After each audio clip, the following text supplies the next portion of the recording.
Welcome to Totally Pretentious, a podcast about great movies. I'm Sean. I'm David.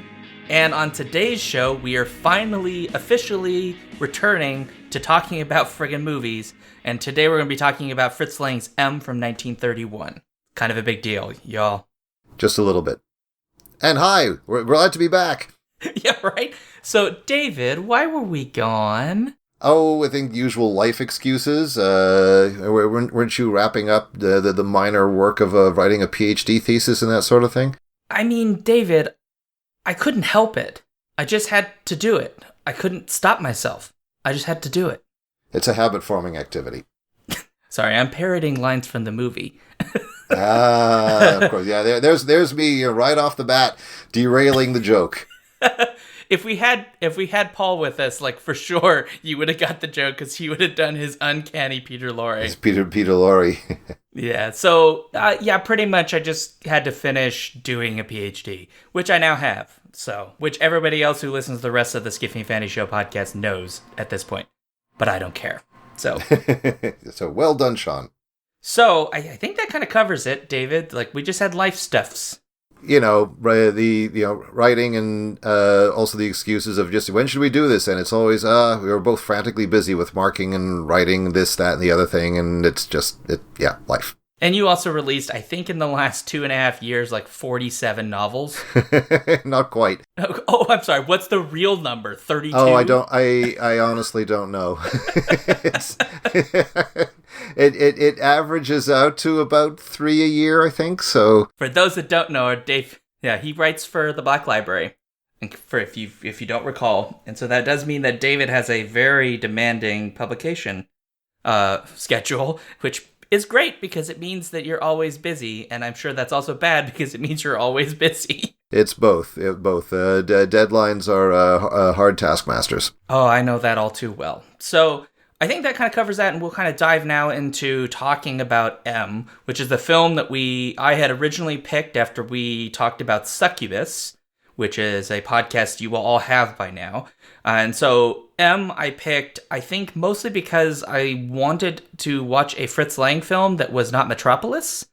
Mm-hmm. And there were some reasons at the time for that. One was that I figured at some point we'd probably do Metropolis for what is now called At the Movies, because it's like obviously a science fiction film, so it fits right in that wheelhouse.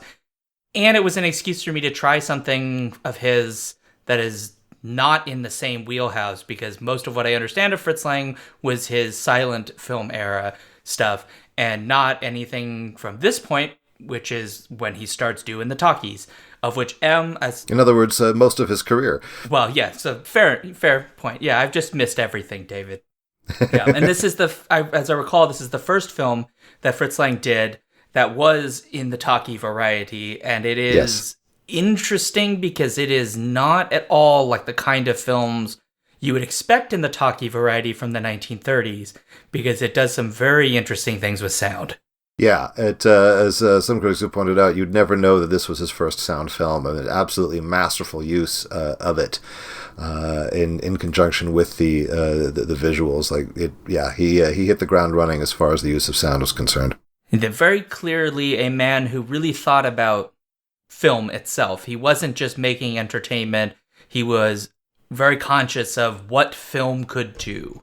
And I imagine we'll talk a little bit more about that, with some of the theming, etc. But to kind of get us started, we should probably explain what this film is about, because some folks maybe have never seen this film. I will say right up front that this is essentially Fritz Lang establishing the formula for Law & Order SVU some 60 years beforehand. Because this is a really incredible thriller.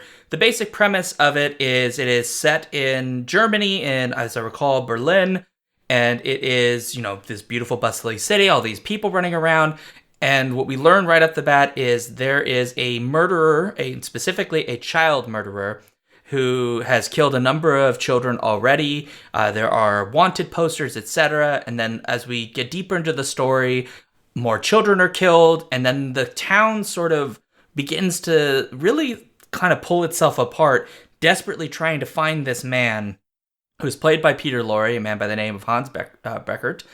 And eventually we get to the end of the story when they finally catch him in this elaborate almost almost. I'm trying to think of the right word, but essentially like a witch hunt. They catch him in this incredible act of just burglary and craziness. And they have essentially a mock trial held primarily by the people of the town, including its criminal elements. And we get this pretty profound moment at the end where Peter Lorre's character, Hans, tells us outright that he doesn't believe that he can control his desire to murder children, a theme we see throughout the story. And then we get the sort of big question that the film is ultimately asking is, really, should we execute a man for something he actually cannot control? And the film doesn't quite give us an answer, and I think that's important, and we'll probably talk about it. I think I got the synopsis decent. Yeah, I'd just like to clarify one point in that it's not the townspeople in general who are closing in on him, it's the underworld specifically. So we have these parallel investigations between the police and the underworld. The underworld are after him because he's ruining their business. And so correct. And I totally agree that it's like Law and Order SVU, except if the courtroom was a run by gangsters. So we have that fascinating moment earlier on where we keep jumping back and forth between the police and the top brass of the police and the top brass of the underworld, trying to come up with a plan to get the murderer. So it's like it's a serial killer movie, it's a police procedural movie, and it's a gangster movie, and the police procedural and the gangster film are being intertwined, drawn together by the serial killer. So it's and we get to this fascinating sort of dual surveillance society modes as the police and the underworld simultaneously close in on him. Well, I mean, yes. I didn't want to give all that away yet. But, sorry. But you're right, and I think that was one of the scenes that initially I found very confusing, and there were sort of two reasons for it. One was the kind of jumping back and forth. It took me maybe the third time it jumped back and forth for me to kind of recognize what was going on here, that these were two different groups. Just for some reason I couldn't make the connection. The other is I kept seeing the word in the translation as of the word union being used. So this is something I was wondering about, because this is the first time I've seen the film in a while, and it was the Criterion release that I watched. The previous version of M that I watched was rather frustrating because the subtitling was, well, dare I say, sporadic. There are huge chunks that weren't subtitled at all. Yeah. And it sounds like what you were watching is definitely did not have the same subtitles as the movie I was watching. It might be an earlier version of the subtitles for it, and they were using a word that perhaps this was a mistranslation. Because while it eventually becomes clear that the criminal element is in fact fully criminal, right? There are various stripes of criminals. Some of them are murderers, especially in the trial scene. We get this great moment where like the defense for Peter Lorre's character basically says, "You've murdered a bunch of people. Should we kill you?" And we know that they all are involved in some degree of crime, at different levels. But initially, my first thought was, maybe this is, like, because it's organized crime, there is an element here where they're perhaps more embedded in the natural economic structure of the city. And so union was actual unions of workers who also were linked up with the criminal elements because to some degree that would be how you'd expect fairly organized crime to work, which is to go, and operate to some degree in relationship to workers, albeit taking from them rather than necessarily providing service. But it's also worth noting that, as I say that, there is an interesting element here that while they are protecting their business, they are also very interested in giving a sense of their own justice that aligns favorably with much of the general public. Yeah, I mean, certainly the version that I watched made it clear that I think if I can't remember exactly the word that was used, if it was I think instead of union might have been something like syndicate. And what's clear in the initial meetings is that it's the representatives of like the pickpockets and the forgers and the the safe crackers and so forth. It's like the different branches of organized crime whose top whose chief representatives are there, in the same way that we're seeing the heads of the police organizations, and so and one of the things that the character played by Gustav Grungens, whose character name in my subtitles was called Safecracker. He makes clear that they need to draw a line between their type of criminality and Peter Lorre's. That they are that when they kill someone, it's sort of part of business, right? Or a thief versus a police officer. The idea that they both know the risks is the way that Safecracker put it. But murdering children, that's over the line. And so there's it rather than the embedded scenario that that might have been suggested by the subtitles you were seeing, it's clear that this is an entirely criminal organization that wants the general public to know that they're basically quote unquote the good criminals, that they are not they have nothing to do with a child murderer. That's interesting, because I'm not sure which version I prefer. I mean, I guess in your version, referring to them as syndicate makes it more obvious, because we don't typically associate the word syndicate with happy things. At least. Well, there's also none of the characters we see. I mean, every single character we see is clearly a criminal. Like, there are no exceptions, right? There is no, like, they're all, like, we can identify whatever their criminal profession is for each one that we see, and this is certainly the also the reading that is also that's been presented certainly in every source I've ever read of the film, that it's the underworld is driven to do this because of the police crackdown. Like, it's becoming impossible for them to do business because they're being raided all the time. So that and the revulsion of the with this crimes is so that's why we have these two parallel organizations that become these kind of dark mirrors of each other.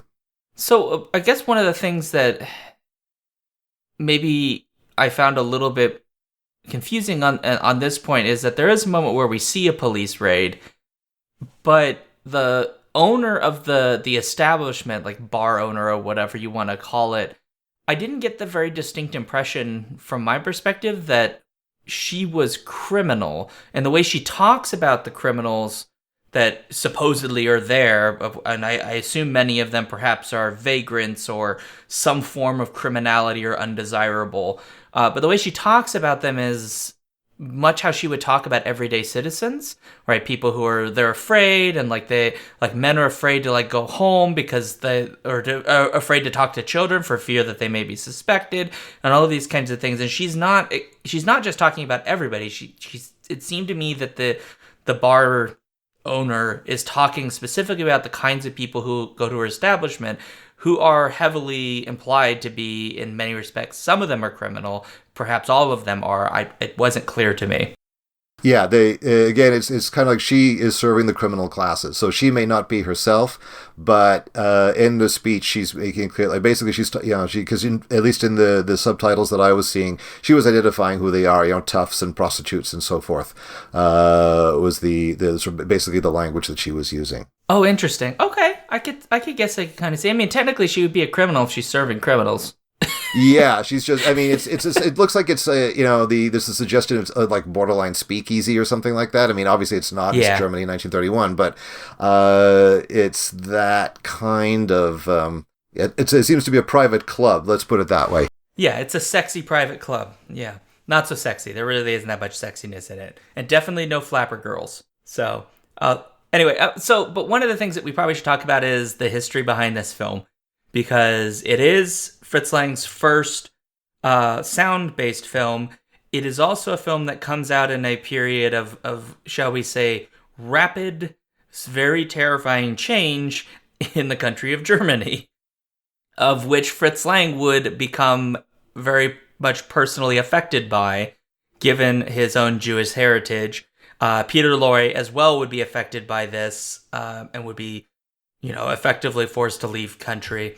So one of the things that naturally that if we're talking 1931 in Germany, we're talking about the rise of Nazi Germany. By 1931 or 1930, when he's making this film, I think is when he starts production. The Nazis have considerable power, but they haven't obviously taken over completely yet. And so this film initially doesn't get approved to be made in the studio that Fritz Lang wants to use, and primarily because the original name of this, I think, was Murder by Us or Murder Among Us. Murderers Among Us. It was one of the proposed titles, which implied, at least from a Nazi perspective, that the film might be critical of the Nazis. And naturally, this led Fritz Lang to be like, well, what the hell are you talking about? And then explain the actual story. I will note that I still see the parallels with Nazis in this film. And I don't know how intentional that was on the part of Fritz Lang, but I will assume it was intentional. Well, it's funny. There's a few things that I remember sort of, hearing a lot about with this film, and just when I was doing some, I forgot. I first saw this. It was probably about 1982. Is that when I first saw? Oh no, probably maybe earlier than that. Anyway, okay, I wasn't born yet, David. Yeah, so, but I remember there was some of the kind of received history of it was that he was forced by the Nazis to change the title for the reasons that you said. And some of the things I was reading about the film prior to our podcast actually debunked some of those myths. That Lang, at least Lang says that no, he changed the title himself. He just because he thought M was a better title. And that the one of the reports that he was approached by a Nazi official about the film, that was the story that was reported. He says that no, that never happened. Certainly, there seems to have been a lot more tension around his follow-up, The Testament of Dr. Mabuse. Yeah, that one was flat out banned, as I recall. Yeah, well, and that sort of coincides with basically Lang and the films get smuggled out of the country, and then there's some myth making that Lang is apparently engaged in with there. I mean, there's the stories of him basically smuggling it out with himself, and I've seen some things that the details now escape me that it wasn't quite as dramatic as that, or rather that he wasn't getting out carrying the film with him exactly, but a film actually which not only is a sequel to his earlier silent Mabuse film, but has Inspector Lohman back again. Oh, delightful! Yeah, and certainly, Lang has gone on record that the Testament of Dr. Mabuse is a commentary on the Nazi ideology, and that's, some people have felt that he's overstating the case a little bit as to what degree it's clearly there. But didn't he take verbatim lines from what Nazis were saying and just give it to one of his characters? Yeah, I think so. You see, this is the thing that, and here is something that I've been meaning to revisit, because the last version I saw of the Testament of Dr. Mabuse, its subtitles were even worse than the version of M that I saw. So there was a lot there that was missing. So that's a film I need to revisit. To see to what degree that is that is so. It's certainly though I can see in the some of the surveillance aspect of that film, and the sense of pervasive corruption, a relevance there, and an idea that would resurface in Lang's work even much later with his last film, The Thousand Eyes of Dr. Mabuse. And that's in 1960, I believe. But I think certainly even with M, there's that sense of two parallel surveillance apparatuses that are kind of working both in conjunction and against each other. and leading us to a certain degree of unease, even as we obviously want them to catch Laurie. Yeah, I mean, that's certainly fairly prevalent here. And it is why I think one of the reasons well, there are two reasons that I immediately started thinking period based in terms of what the imagery was suggesting. Because on the one hand, you have this very clear sort of suspension of any concept of personal liberties, which the film comes back to at the very end, somewhat ironically, given everything we're seeing. But we see that the state effectively sort of say, well, basically nobody has any rights. We should just be able to go into anybody's homes and check for our clues, as it were. And then there's this really sort of I thought very evocative image of when the police are marching through the street in lines, which to me seemed very evocative of German military sort of parade style. It's a very brief moment. It's only maybe 10 seconds in the film, and then we never see something quite like that again. But those things just seem to me like, given what's happening in Germany at this time, they can't have been just accidental. There had to have been some quality of his awareness of what Europe and Germany as a whole was sort of moving towards in its effort to deal with very serious concerns and issues, and then in some cases total bullshit concerns. But maybe I'm wrong. See, this is something where I found myself a little sort of wondering, because if that marching, right, that we associate that comes, once the Nazis. We associate that with the Nazis in power, which is after this film was made. They win the greatest share of the elections in 1932. So that's why, and after all, Lang had previously given us very similar imagery in Metropolis several years earlier, which was certainly, prompted apparently Hitler to tell Goebbels, "This is the man who must make our movies." He misread that film. Well, he did. Though on the other hand, the other thing to bear in mind is the screenwriter or the co-screenwriter of Metropolis and M is Thea von Harbu, which is his wife, who did in fact go to work for the Nazis. Yeah, so there's Metropolis is a film that ideologically is kind of riven and not necessarily even coherent. And there's M seems to go back and forth, I think perhaps in a more intelligent way in some regards than Metropolis does. But the way that we are, the way that the film keeps making it difficult for us to come down easily with one set of characters versus another, right? That as you were saying, the kind of invasions of privacy, that we see happening, that kind of blur some of the behaviors of the police and the underworld. Right, because they're both engaged in behaviors that I think are inclined to make us disagree with them, even while understanding.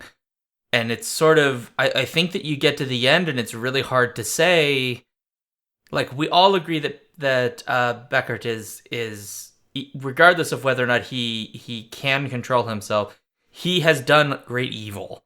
But the methodologies of how we captured him make you wonder just how tenuous and tentative the sort of balance of civil society really is. Because there is I think a strong suggestion in the film that before the next murder, the murder of Elsie, we see when we see the first shadow of Peter Lorre over the wanted poster, which is a great scene in the film. Up to that point, there seems to be almost like an equilibrium. The police know there's an underworld, and they'll probably do some arrests, but there isn't a feeling of this is a town that is really dealing with any kind of criminality of significance, because we see all these beautiful moments, like kids kind of frolicking, and like there's a police officer helps a kid across. There's all of this sort of sense that this town, everything's okay, even with the exception of the kids singing the song about the murder, but even that seems kind of normal.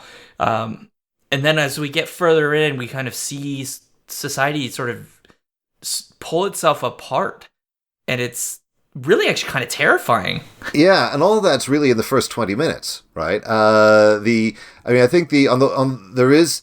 We don't get a real sense of the underworld until after we see the mounting chaos of like the paranoia that's running rampant through Berlin, as people constantly accusing each other of being the child murderer. And but the rising tensions are certainly already there, right? Because like when the children are singing that song, and poor Mrs. Beckman was trying to get them to stop because it's so horrible, and one of the other women there telling her, well, let them sing. At least we know where they are, and we know that they're safe. So that there's and since and because of that wanted poster, right? The tensions are already there. They just, with the murder of Elsie, the things just start to explode. But Right, when like critical mass. Yeah. It's critical mass is achieved, right? And which is also then why, so then the police are, the demands do something, be seen to do anything. So they start doing everything.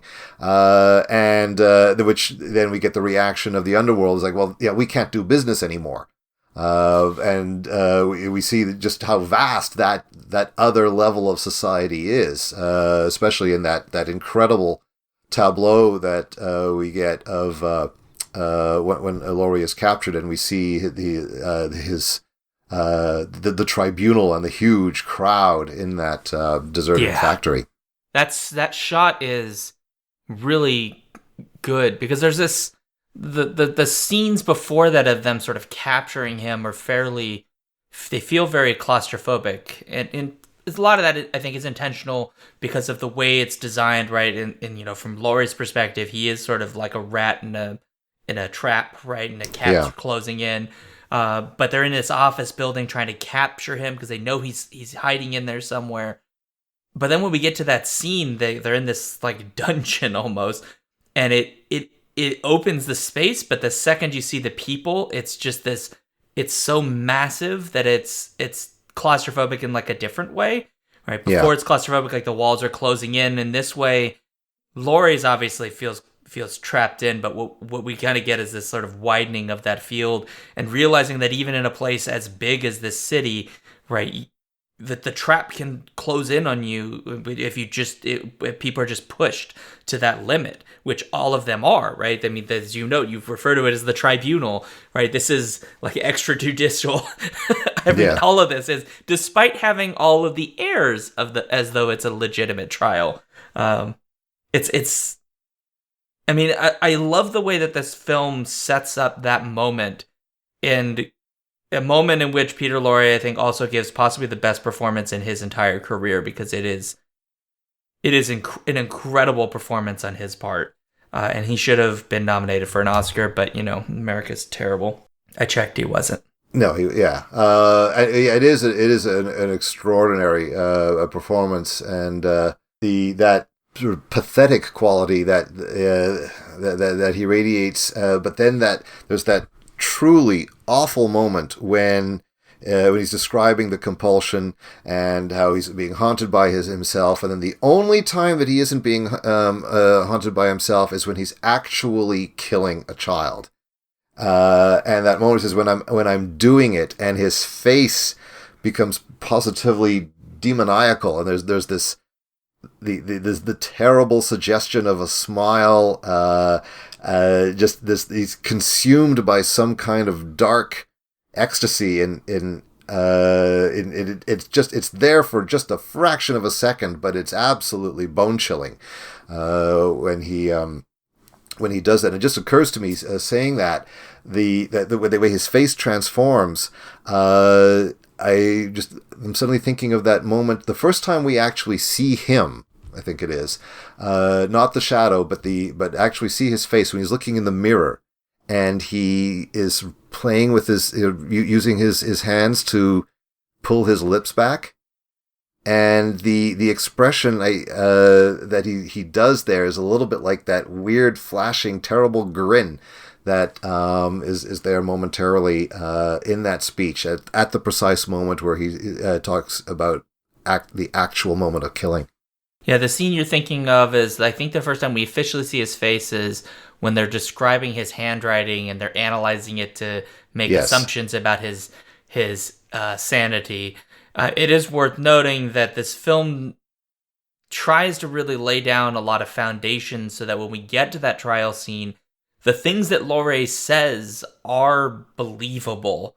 So we have this first moment with the handwriting where they're strongly suggesting that he has insanity of some kind, and Laurie's looking in the mirror and pulling on his face, as you'd mentioned, right? And that already hints to us that there's something wrong with this man, and it's not just Hmm. because he's murdering people. And then later on, we see him do the same. He's walking through town and he's looking into some sort of store and he sees in the reflection the little girl. And again, he starts poking at his face a little bit, Yeah. trying to control it. And that's the first moment I think when we see him really trying to control what he describes as a compulsion later on, right? He even goes to that the little I don't know, restaurant or whatever that is, and tries to take alcohol as a way of stopping himself. And we hear the compulsion in the form of the song, right? In Right. the Hall of the Mountain King, I think is the name of the Yes. song. Yeah, Yeah. this famous song. Most of you have heard of it, right? You all know this song.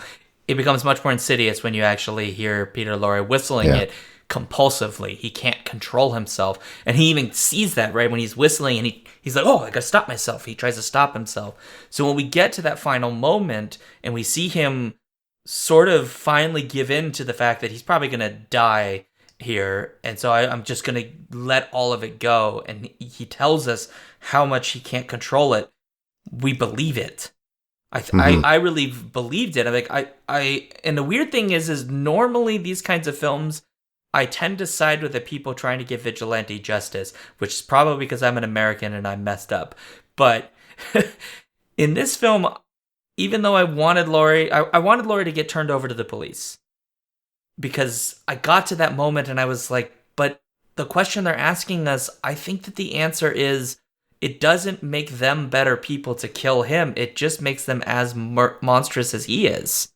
Well, I mean, the defense is certainly impassioned there, and the emotional thrust of that scene becomes that he is clearly sick and should be turned over to the authorities. That this is not Normal. that yeah well yeah that this is an illness, and so we experience that moment of relief when the Lohman and the police get there and arrest him, and then the film takes it away again, by as we see the official court proceedings beginning, but our final shot is of Oh, the the mothers. Yeah. grieving mothers, right? Who's saying, "But this will never bring the children back."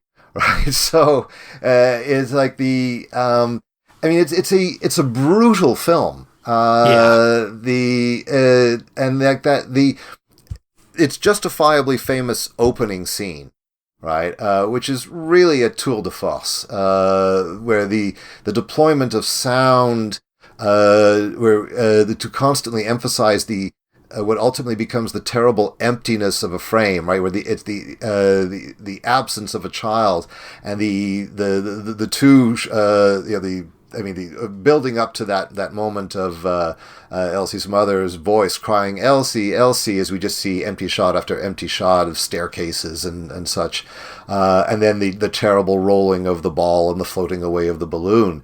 I mean, that is a moment that is still probably one of the most awful of any bad thing has happened to a child seen in film history.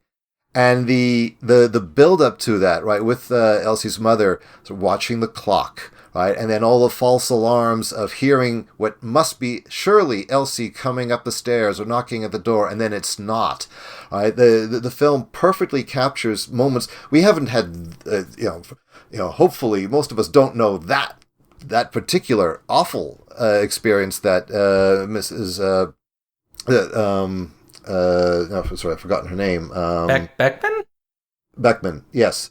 Beckman is having, but that sort of anxiously watching the clock, waiting for something that's not, or someone that's not showing up. We know that, right? And so the film is just horribly psychologically real there.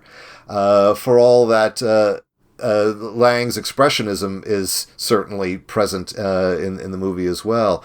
And that is, I mean, I've seen that opening, I don't know how many times, but I think it is like the first 5-10 minutes of that film are as powerful today as they were in 1931. And I can think of few other films that just go or commit to that awfulness so completely. Well, I think it's interesting, and I know that Lang has said that he did not film any actual murders in the film on purpose because he wanted his audience to have to imagine the gruesomeness in their own mind, which is tying a lot into what you're saying, where we sort of get the emotional resonance, and then if the audience is inclined to try to imagine what really happened, and that gruesomeness we tend to we've sort of thrown away because we've replaced it by, well, no, let's show the actual horrible situation instead of leaving the specifics up to the audience. And it's one thing that the film does, I think, fairly well, is it gives us clues about like where killings are done, and it gives us clues about Laurie's insanity, but it doesn't give us a full accounting of exactly what happened to the children. We just know that they're murdered. And there's clues and suggestions, but there's not any moment of like, well, here is exactly all of the stages of the death. It's more of like using visual to suggest things that might have been done. Or just a suggestive line of dialogue, like you said. There's that moment with the one of the I think it's one of the police brass saying that, and something to the effect of, and we all know what state those children were in when we found them. Right, which requires us to imagine it again, right? What it's like, okay, that sounds really bad. Yeah, but of course we have to imagine just how bad that is. I mean, what could have even these police officers who probably in a town that we learn, has a pretty deep criminal element and probably has a considerable number of murders. Like these police officers have seen some shit. Just they've seen some stuff. So, what would compel them to respond to something to say like the state that the children are in when their bodies are found, rather than perhaps using more direct language? Right? It's sort of very cagey, and it does make you think. I mean, to be fair, some of that is this is a film about child murder, right? If this were a film about the criminal elements in our story murdering grown people, we probably would not have as much emotional impact here. I mean, I think it would be fair to say like the murdering of children is like considered pretty bad in terms of the murder scale. Yeah, I mean, it's still a kind of semi taboo in film today, right? It happens, but it doesn't happen a lot, right? It's something that or that it's still sort of like the a line that a lot of films or television shows will. I mean, they'll still dance around, right? And there's still I mean, there will be some notable exceptions, of course. Yeah, Law and Order SVU.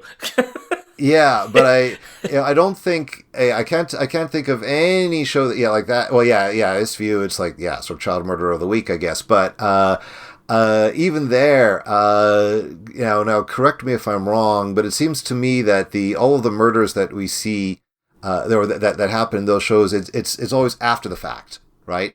Bodies are found. We usually find the bodies. Sometimes they're killed later in episodes.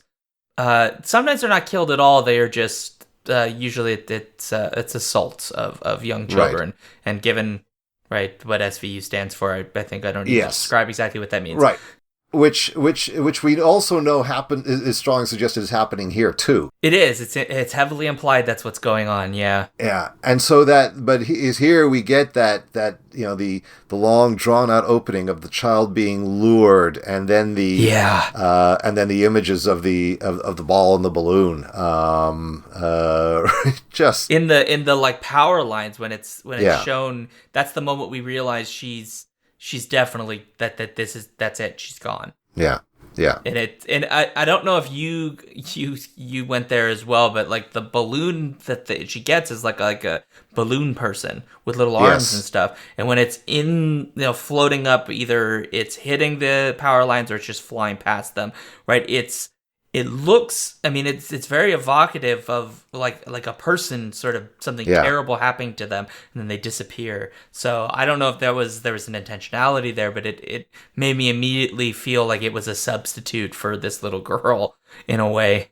Yeah. Oh, completely. No, that was a very kind of like metonymic moment with that, and yeah, it's caught for a moment in the power lines, and then flick. Right. And there too, I think Lang knows exactly how long to hold the image. Right, we see it enough to see what's happened with the balloon figure, but it also it cuts so in a way that feels even more awful somehow. There's an abruptness to it that like the blow of a knife. Really quite extraordinary. Yeah, I mean the imagery in this film just as a whole, I mean, this is not surprising because it's freaking Fritz Lang. I mean, Metropolis is a pretty incredible film from a visual standpoint, and so it's not surprising that this film would have some fairly incredible visual elements. I mean, there's a lot of sort of metaphoric stuff. I mean, the moment Peter Lorre's character snaps his knife while trying to open the lock on that door was the moment I went, now he's definitely getting caught because he's effectively been castrated in this office building. That was immediately where my mind went. I mean, I don't know if Fritz Lang was a Freudian, but it would seem to suggest a little bit of that there. And it does, and it seems to resonate later when he is officially caught and he's sort of telling them to let him go. He feels somewhat like a child in that moment, like he's regressed. It's funny you should say that because I remember the very first reference, the very first time I came across a reference to that film was in the Dennis Gifford's A Pictorial History of Horror Movies, which was my very first horror movie book that I got back in 1976 when I was 9. And there's a reference to Laurie having played the, quote, childlike child killer in M. Oh, interesting. Yeah. And so what you said, I mean, what you say there, I think we see it all the way through the film, the sweets that he likes, and there is this kind of monster child aspect to his presence on the screen. Do we see him? I don't think we ever see him interact with an adult. I mean, after he's caught, he does. Well, yeah, when he orders his cognac at the... Oh, there is that, yeah. But even that is childish.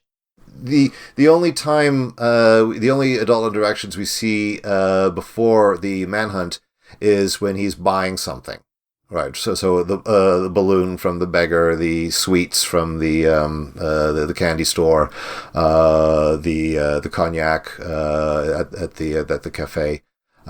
So those are the only interactions that with adults that he has.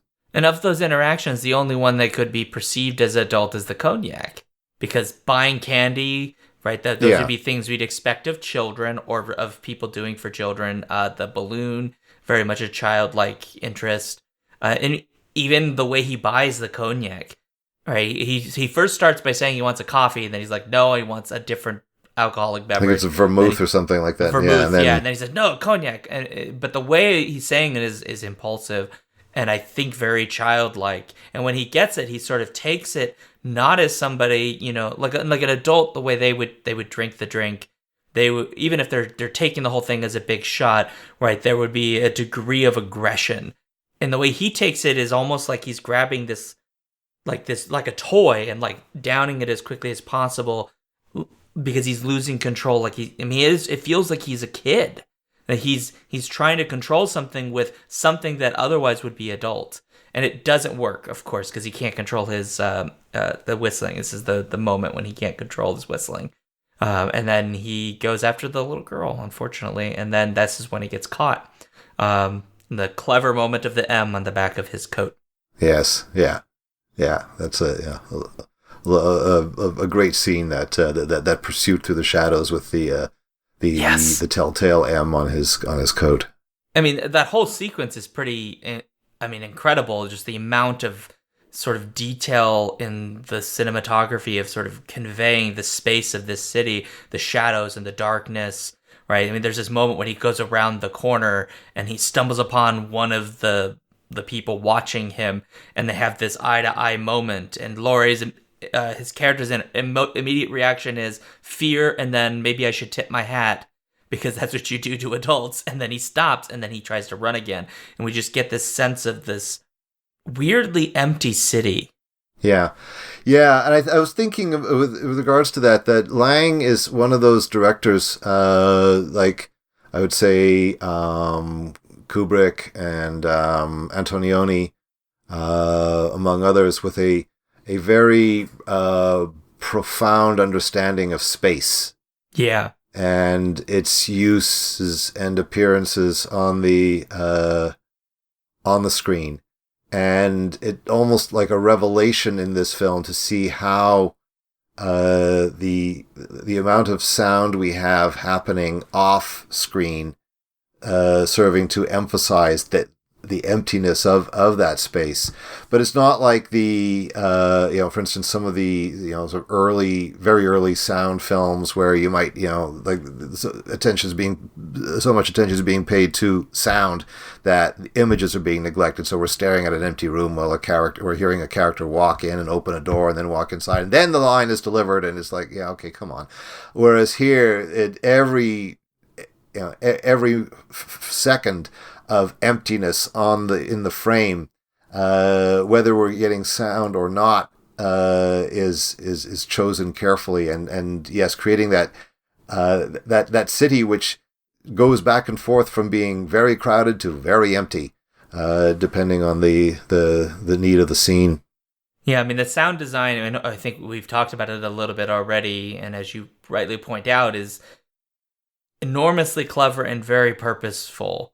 Right. I mean, normally when we get a lot of sound design in sort of more modern films, there's just a lot of sound just in general, right? The sounds of a city, right? People talking, mumbling, cars moving, just normal city sounds, wind, right? Things that are background that we sort of accept as being there and we don't recognize them as important.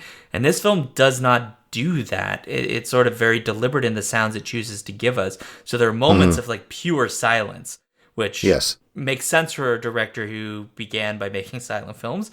But those silences are, I think, so crucial because I think what they're trying to get to is, on the one hand, what you're suggesting, right? That the city that sort of vacillates between crowded and not crowded.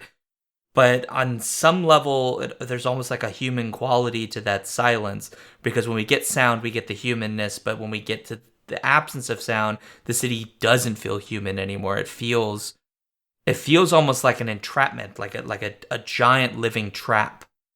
Yeah, and it is a deafening silence. Yeah, and at the same time, if we look at the patterns that he creates from the start, right? So Laurie, once we for all of that terrible opening scene, we hear him, but we do not see him, right? We see his shadow, we see a man from behind, but we don't see his face. We hear his voice, and most particularly, we hear him whistling the Hall of the Mountain King. So he is a figure who is heard but not seen for that opening scene. Now, if we go back to the opening seconds of the film, what do we get? We have that children's song, a version of Eeny, Meeny, Miny, Mo, except it's you're going to be killed by the Cleaver Man. Yeah, right. It's a creepy Eeny, Meeny, Miny, Mo. Yeah, it is. But we're hearing that on a black screen. Right, so the children are heard but not seen, And then after Mrs. Beckman tells them to stop, then she leaves the frame, and again it's empty. And then we cut to a staircase, also empty, and we hear her groaning as she's carrying her load up. And so we have that pattern already of the heard but not seen. Moving to the killer, who is heard but not seen, and then finally the cries of Elsie, Elsie, Elsie, and the child who is not seen. That's brilliant. So he just, this is what I mean by how he hit the ground running with sound, right? Just knowing how to deploy it in a way that when I'm thinking of if I think of in Hollywood let's say around the same year, 1931, 1932, Dr. Jekyll and Mr. Hyde certainly is a film that deploys sound to brilliant effect. Very, very different from what we get with M. But there's I think like a really sharp, sophisticated use of sound already in this film. So on a different note, I'm really curious what you make of the fact that Lang, while he did not explicitly base Laurie's Beckert character on any specific figure, he did apparently spend some time with some very direct study of actual serial killers in Germany, which to me is really creepy because that's not a normal thing that one would do. But I guess Fritz Lang, this is just the way he was. Mm-hmm. But I mean, the main figure would be Peter Kürten, but there were others that of the time that may also be analogs. So Harmon, Grossman, and some others would have been very different types of serial killers. But as I recall, Kürten was an actual child murderer at that period. He actually think he wasn't. This is this is something else that I just. Oh, he wasn't. He did kill some children though. But I don't think he was deliberately just a child murderer. Okay, thank you. Right, but also Kürten was still at large when this was made. He wasn't caught until after the movie was done. So this is one of the one of the reasons, of course, I've seen Lang saying, no, it's not based on Peter Kürten because we didn't know who it was. But I think the other two that you mentioned, they are name-checked in the movie, as I recall. And so there is it's funny, going back to the Law and Order reference, there's a definite ripped from the headlines quality to the movie. And if you think about it as a film with a town gripped by terror as a serial killer moves through it, and we get this is done while there was a serial killer at large. So the headlines aren't even the ink on them isn't even dry. They're still happening when this film is made. Small correction. Kürten was captured in 1929. Let me double check that. Sorry, May 24, 1930.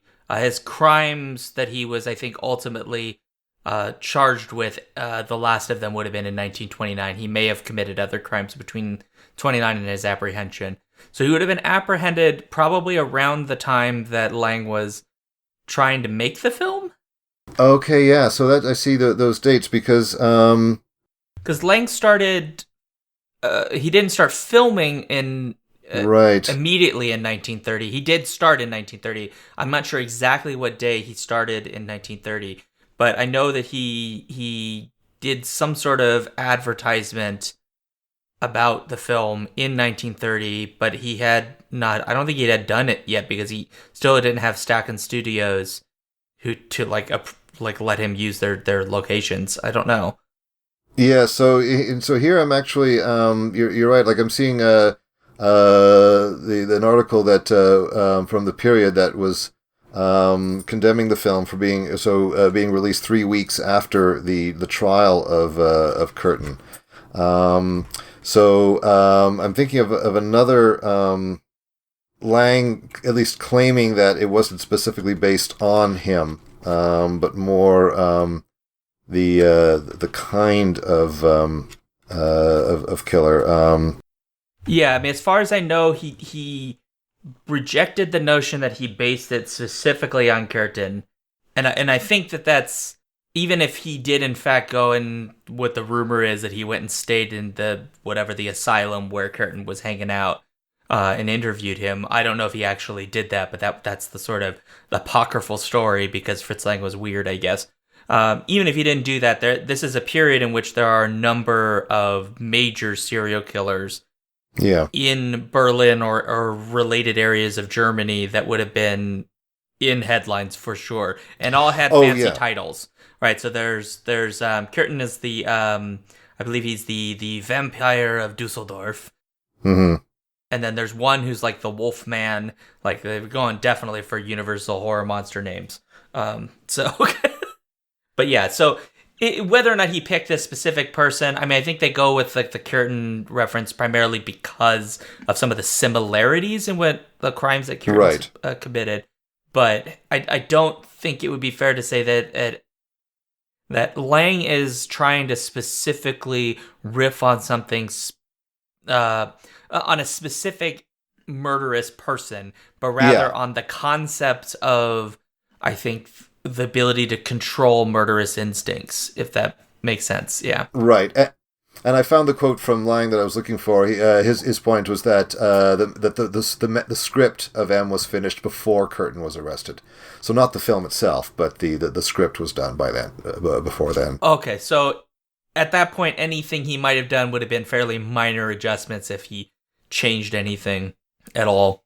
But he does say that he was, inspired by the serial killers that were terrorizing Germany at the time. And I think, I found it in the letter that Laurie writes to the paper. I mean, I was definitely getting an echo of the Jack the Ripper letters in that. That's fair, yeah. I was thinking Zodiac, but that's obviously not the reference they were going for because Fritz Lang was not a time traveler. But that was my immediate reference because that would have been, something that was in my mind. But yeah, Jack the Ripper is equally relevant. I kind of wish he had done more with that, but whatever.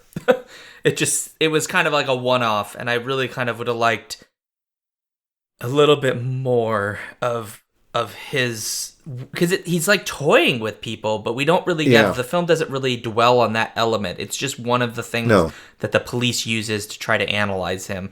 And it does seem like if that's meant to be part of his compulsions, I would like to have seen more of that to kind of, but this is sort of early, this sort of type of film. So things that I guess I expect as a modern audience perhaps don't apply. Yeah, well, that struck me too, and on the one hand, though this isn't the first serial killer movie, it's definitely an early one, and it also feels like a lot of the tropes of other genres are kind of being laid down, right? I mean, a lot of that police procedural stuff, it feels like it's sort of state of the art investigative techniques for then. We're in Law and Order or CSI or the procedural of your choice, right? We're being shown the technology and how it's being done. So we're seeing that form of cinema taking shape, and then we've got the underworld story that would be becoming so very popular in the United States around the same time, with all the gangster movies there. So, like I said, it's like this and the film, it kind of changes register from outright thriller to procedural to even sort of blackly comic, to kind of portrait of society. It's almost a hodgepodge of nascent genres that are coming together here. Absolutely, yeah. I mean, it's effectively all of these genres melding into the thriller because it's a thriller. Although I don't know if this maybe this is just me, but there were moments that I did kind of think were darkly comical. So I don't know if you picked up on any of that. Oh, that was no. Well, absolutely deliberate, right? There were quite a few of those that were tossed in. I mean, the film is definitely not without its sense of humor, and I mean, and Lang had already established himself as a master of thrillers.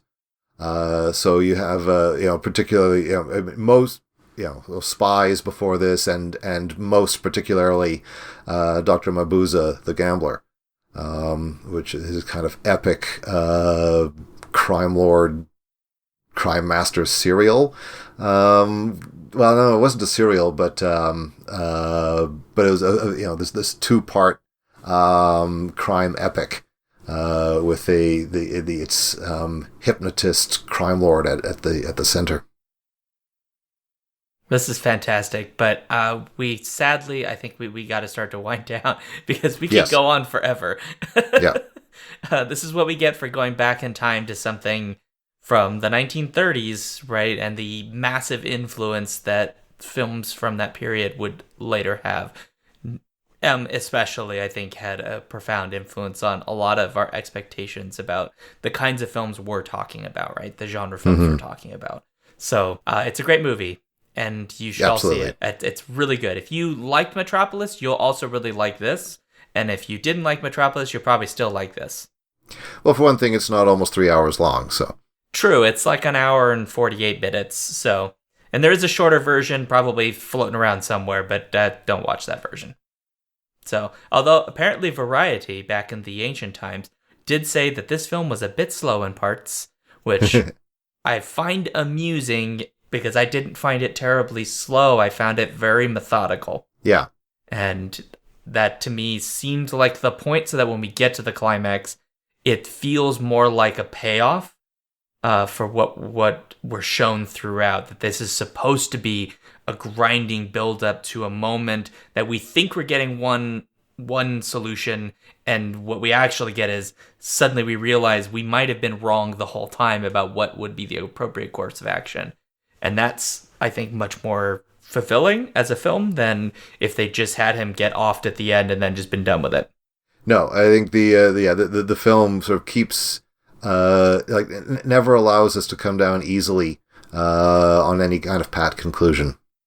Yeah, and that's fantastic. So, okay, well, go watch the film. You can find it probably pretty much everywhere. There are also like YouTube versions you could watch. There are like 9 different versions on there. So it's easy enough to find. It's old enough you can find it. But now is the time when we find out from our lovely person, David, what our next film will be, because you get to choose this time, sir.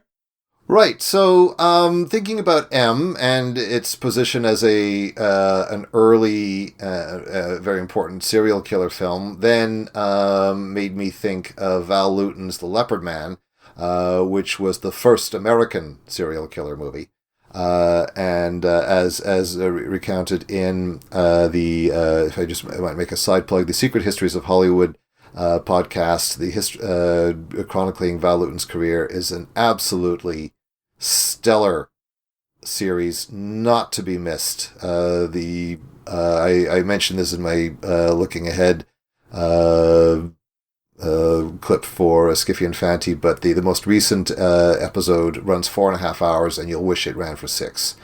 But we're not going to do The Leopard Man. But we are going to do Val Lewton, and I'm going to break with tradition, and having asked Sean's permission without telling him what it would be, I'm going to propose a double bill of Val Lewton's Cat People and The Seventh Victim.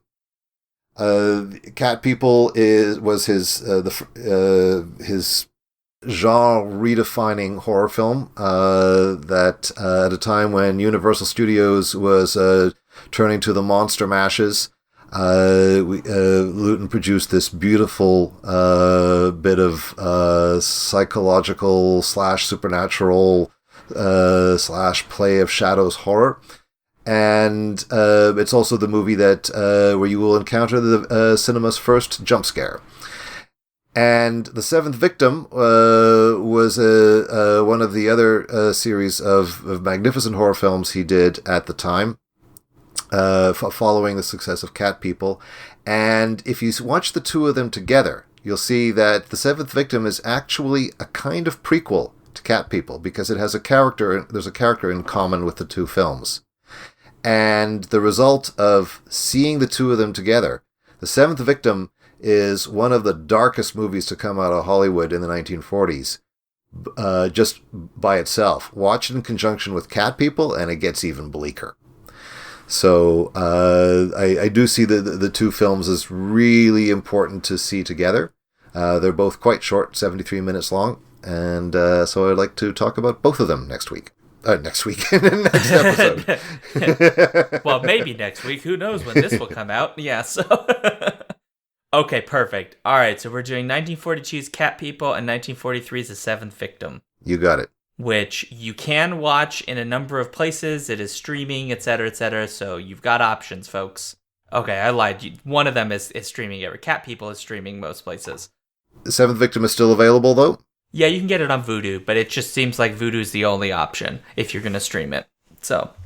which is fine. You can still get it. So, point is, folks have plenty of time. And if not, I'm sure you can find like a VHS tape or something, or Laserdisc maybe. There was a DVD box set of Val Lewton's films some time back. I had the feeling, now out of print and probably horribly expensive. Probably. Oh dear, yes. If you want to buy a Seventh Victim by itself, it's probably going to set you back over $100. We can find, people can stream it. It's all good. So yeah, so they'll be fine. So anyway, so that's what we'll be watching for next time. If you would like to let us know your opinions about M, if you've seen it or you are planning to watch it because you listen to this podcast, you can send us an email at skiffyandfanny@gmail.com. Just put like Totally Pretentious in the title so we know that it's for this podcast. And yeah, so that's kind of it. We're done. We did it. Yay! Woo! Thanks, everybody. Woo! Awkward ending and scene. Bye.